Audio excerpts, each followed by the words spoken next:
What's up, ladies and gentlemen? Welcome back for another Game of Thrones Season 7 preview video. In the next episode, we're going to see one of the greatest battles in the history of Game of Thrones, which I've called the Field of Fire 2.0 since the very beginning. Jaime Lannister just took care of business at Highgarden, but his victory march is about to be short-lived once Daenerys Targaryen and her Dothraki savages catch them by surprise in the open field. But the Lannisters have a brand new alliance, with the greatest military commander left in the series, Lord Randyll Tarly. But even with his expertise, it will not be enough to stop the wrath of Daenerys Targaryen. Jaime Lannister and his men just sacked the shit out of Highgarden, and are now making their way back with plenty of the Tyrells' valuable resources. But before that money is spent, or all of that food is divided up, the Lannister army will be delivered a devastating blow by one of Robert Baratheon's biggest fears, which was meeting the Dothraki out in the open field. The spoils of war is reported to be on par with the Battle of the Bastards. They hired hundreds and hundreds of extras, and over 100 horses to be used for this epic battle against the Lannisters and the Targaryens. And more bodies were burnt in this upcoming episode than every other episode combined. We can expect to see over 75 people get burned alive by Daenerys' dragons during this ambush. This battle should take up about half of the episode, and with everything that's going to happen, I don't think anyone is going to be disappointed by it. But the Lannisters aren't about to go down without a fight. And the Tarlys aren't about to go down without a fight either, especially when you have one of the greatest battle commanders of all time at the helm. But before this episode ends, nearly every Lannister and Tarly soldier will be dead, except for Jaime and Bronn, of course. Remember Qyburn's brand new weapon that he showed to Cersei? We will see the dragon-slaying crossbow put into action during this battle. Not only will we see this gigantic crossbow get used, but it will injure the dragon, which will give Jaime Lannister the opportunity to make one mad dash at it to put it out of its misery. In the Season 7 trailer, we can see Jaime Lannister charging on his horse like a bat out of hell across the burning battlefield, and I believe he is charging at Daenerys and her dragon. Jaime will see that he has a chance to kill it, and he will do everything in his power to put it down for good. But at the last moment, I think the dragon will turn its head right at Jaime and breathe its fire right at him, and nearly kill him, but Jaime will be saved just in time by Bronn. But let me explain how this is going to happen. There is another scene from the Season 7 trailer that shows someone diving into some water, and fire shoots out above. I believe that is Jaime Lannister getting tackled or pushed into some water by Bronn, right before the dragon completely ignites his one-handed ass in flames. When the trailer came out, everyone said this is Theon jumping into some water, which wasn't a bad guess, but I made a video and I provided a good bit of solid evidence that I thought that proved this was going to be Jaime and Bronn during the Field of Fire. But let's take a closer look at this clip one last time before episode 4 airs. Right before this person goes into the water, if you look out above it, you can see what I think is sunlight shining through the water. Some people told me it was moonlight shining through, but I think that's sunlight. We already saw Theon jump into the water at night, and they never showed him jumping into the water from this angle. As we can see from the preview footage, this battle against the Lannisters and the Dothraki will take place during the daytime, which is why I think that's sunlight coming through. And I think that's dragonfire shooting across the water that just misses Jaime and Bronn. If you slow it down and look closely, you can see that that fire shoots across the water in a straight line, the same way Drogon's fire shoots out in a straight line, just like we've seen him do before. This is going to be a pretty badass scene. When I saw Jaime charging across the burning battlefield, I got so excited to finally see Jaime take charge and put his fighting skills to good use, other than fighting Ned and Brienne. Jaime looks like an absolute madman charging at Daenerys and her dragon. And this takes a lot of balls when you know once that dragon sets its eyes on you, it's a wrap.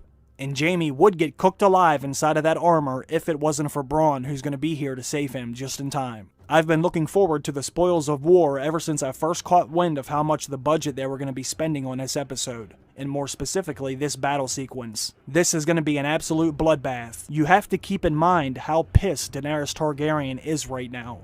She just lost all of her major alliances that she arrived in Westeros with, and we are only halfway through the season. Daenerys was expecting to conquer Westeros and get everyone to kneel fairly quickly, but things have not went as planned. She showed up with this massive army and massive fleet that has started to dwindle away pretty damn fast.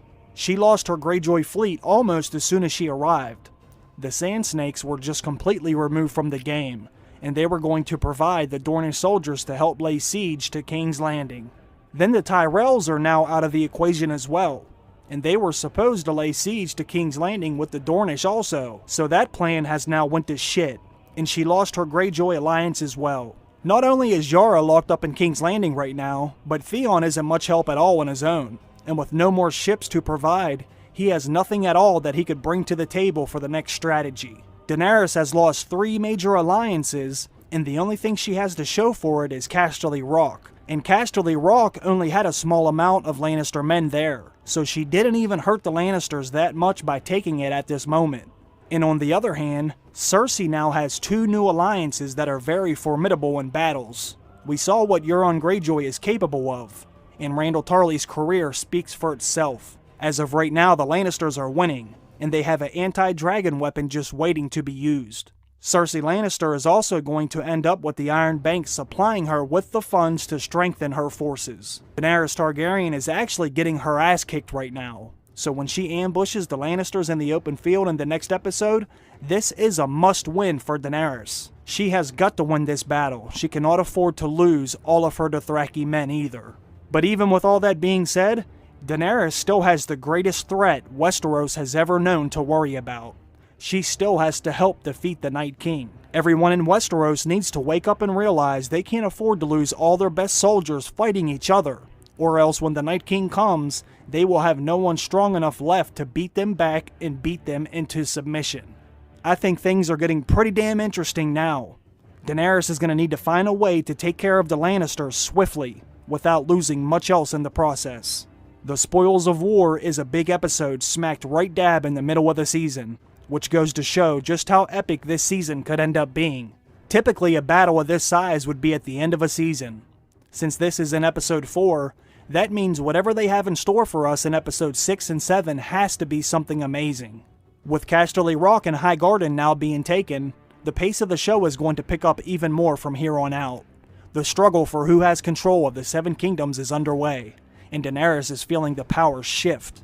It seemed as if Daenerys was going to be an unstoppable force, but Cersei has shown us once again that she is more resilient than given credit. And the only way Daenerys will ever get full control of the 7 kingdoms is if she can deliver a knockout blow to the crown that Cersei continues to wear, and it is about to shift gears in the next episode. Jaime Lannister is also proving to be very useful, even with only one good hand, and when he sees the dragon in a vulnerable position, he's going to have the taste of victory right on the tips of his golden fingers once again. But coming face to face with the dragon's fire is going to humble his ass real quick. But it's going to be interesting to see how the Lannisters make their adjustments after this. This may give Jaime the insight to what he can do next time to take a dragon down for good, and really turn the tide against Daenerys Targaryen. I can't wait to see how the rest of this season plays out. Things are really starting to heat up now, literally and figuratively. But comment down below with your questions and thoughts. Let me know what you thought about episode 3, and let me know what you think's going to happen in episode 4. Do you think that's Jaime Lannister avoiding the dragon fire in the clip above? Or do you still think that's Theon or somebody else? Let me know down below. I'm going to work on my breakdown for episode 3 right now, and I'm going to have that video up within the next 15 hours of you listening to this one. I just want to say thanks for stopping by the channel and checking out this video. Make sure you come back all week long because I'm going to be releasing videos every single day. I want to thank all of my Patreon supporters also for always showing love. It really means a lot to me, so have a good night, and I'll see you for the episode 3 breakdown. Bye.